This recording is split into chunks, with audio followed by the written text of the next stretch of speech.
Duraga setting kubwenge ukwiye kumenya kuri telefone yawe muri uyu mwaka. Ese wari uzi ko telefone yawe hari uburyo wayisettinga cagihe igihe izimye yagiye muri rufunguzo hagahita hiyandikamo izina ryawe, umuntu wese uyikozeho agahita abona handitsemo izina ryawe agahita amenya ko ari yawe, nk'uko nguko iyi yanjye imeze. Fata telefone yawe nkwereka uburyo wabigenza. Uraza hano kuri application ya setting, scrolling, uze hano handitse display, uze hano handitse lock screen, uze hano handitse add text on lock screen.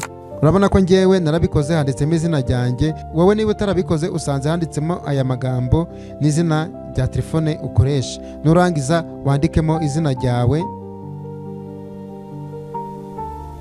nurangiza usevinge. Urabona ko ahangaha bahita bakweka ko izina ryawe giyanditse. Noneho reka tuzimye telefone urebe uko biba bimeze.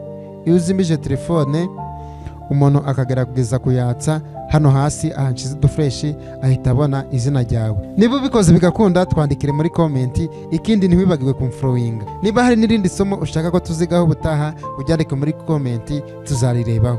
I'm here for you.